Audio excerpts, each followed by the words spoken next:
dia, sétimo ano, tudo bem com vocês? Aqui é a Pro Angélica de Ciências e nós vamos continuar falando sobre plantas na aula de hoje.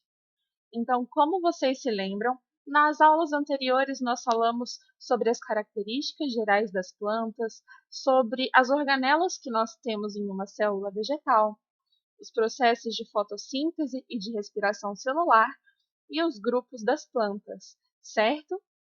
Nós vimos que esses grupos são divididos numa escala evolutiva, né, de maneira que as plantas foram evoluindo, e que existem pequenas diferenças, né, não tão pequenas assim, de um grupo para o outro.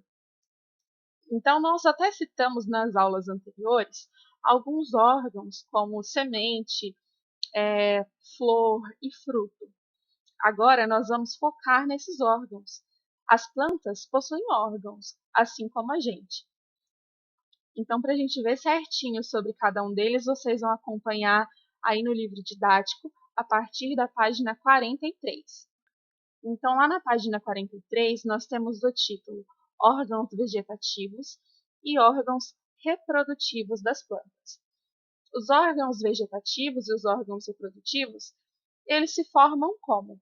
Assim, da mesma forma que os nossos órgãos se formam, certo? As plantas possuem células, essas células se organizam em tecidos, né?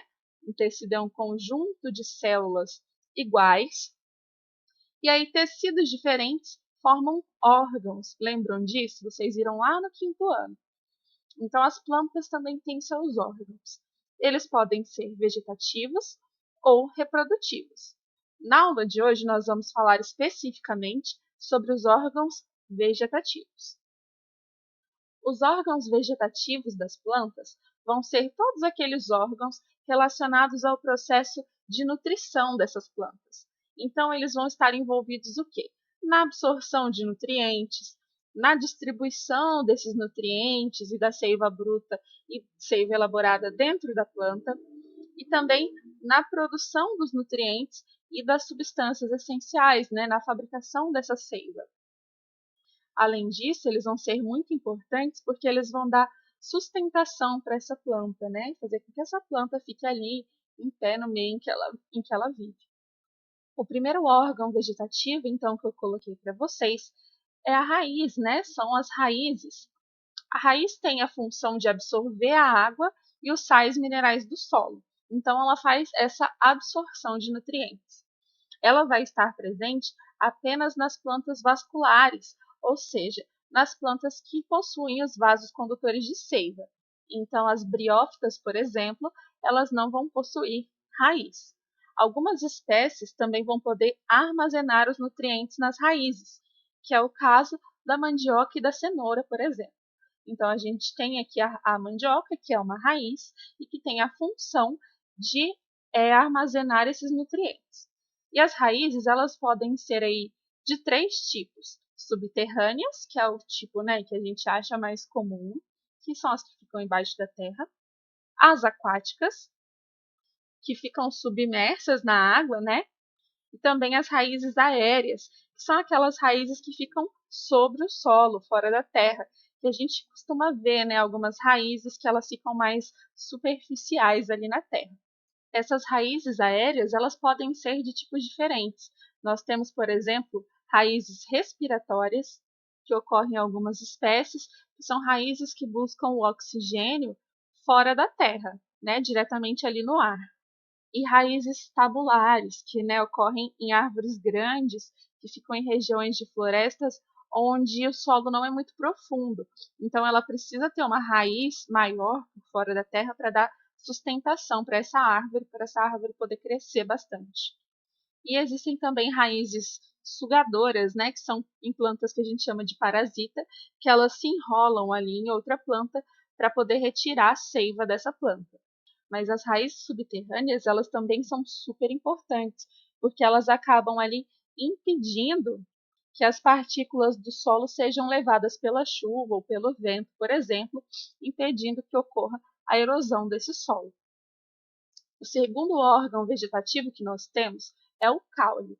O caule ele possui a função de sustentação da planta e também de condução da seiva, tanto a seiva bruta quanto a seiva elaborada. A seiva bruta, como eu falei nas aulas anteriores, é absorvida pelas raízes e a seiva elaborada é fabricada lá nas folhas. Então, para chegar da raiz até a folha e da folha até a raiz, ela precisa passar pelo caule. Nós temos diferentes tipos de caule, por exemplo, nas plantas herbáceas, nas ervas, como é o caso da salsinha que eu coloquei aqui nessa imagem, esse caule tende a ser mais flexível, mais maleável. Já nas árvores, ele é mais resistente, mais rígido, né, para dar sustentação para a árvore. Essa resistência acontece por conta de uma substância que existe nas plantas chamada lignina, que vai tornar as células dessa planta mais duras, mais resistentes e também impermeáveis, né, para que a água não penetre tão facilmente. E assim como as raízes, os caules podem ser subterrâneos, aquáticos ou aéreos. Bom, os caules aéreos são muito comuns da gente ver, né, nas árvores em geral, e a gente tem um tipo de caule aéreo que é chamado de estipe. Então, ele é um caule cilíndrico, alongado e fibroso, como é aqui no caso do coqueiro, e que ele não tem ramificações, então ele não tem aqueles galhos da árvore, certo? Apenas um conjunto de folhas lá no topo, que é o caso do coqueiro. Um exemplo de caule subterrâneo que nós temos vai ser o caso da batata inglesa, que eu coloquei aqui nessa imagem, que são os tubérculos. Muita gente acha que os tubérculos são raízes, mas na verdade são caules. Então, o caso da batata inglesa, por exemplo, que é utilizado na nossa alimentação. Um exemplo que nós temos de caule aquático vai ser de plantas como Vitória régia e como água-pé, por exemplo, né, que são plantas que vivem na água. Os caules aquáticos, como aqui nessa imagem, eles precisam ser mais flexíveis, porque como a água se movimenta e movimenta a planta junto, ele precisa fazer esse movimento. Se ele fosse rígido, né, um caule rígido, ele quebraria com facilidade. E aqui também, ó, eu coloquei um exemplo de uma suculenta, que é uma planta que costuma crescer em ambientes mais secos, né, tem facilidade, assim como o cacto. Os caules dessas plantas, como eles vivem em regiões, essas plantas vivem em regiões mais secas, esses caules eles precisam ter a capacidade de armazenar água, né, durante as estações chuvosas. Então, né, só mais um exemplo. E o nosso último órgão vegetativo vai ser a folha. A função dela vai ser de fazer processos metabólicos, como a fotossíntese, que é o processo de fabricação da glicose, né, que é o alimento da planta, a transpiração, que é um processo que elimina a água, e a respiração, que é o processo de troca de gases. A estrutura, o desenvolvimento e o tamanho da folha vão ser extremamente importantes para a planta, para que ela consiga fazer todos esses processos dependendo do ambiente, né, do habitat em que ela vive. Geralmente, quando a gente olha uma folha, né, na parte assim de baixo dela, a gente consegue ver aquelas nervuras, que nada mais é do que um canal, né? São canais por onde passa a seiva, né, para conduzir essa seiva dentro das folhas também. Bom, as folhas têm uma função extremamente importante, que é onde ocorre a maior parte da fotossíntese, né? Que só ocorre a fotossíntese nas regiões verdes da planta, que possuem a clorofila, lembra? Então, grande parte da fotossíntese é realizada nas folhas. Já as trocas gasosas, né, que é o caso da respiração, e a transpiração, né, a perda de água, ocorre por estruturas chamadas estômatos, que aparece aqui para vocês nessa imagem, ó, nessa primeira imagem.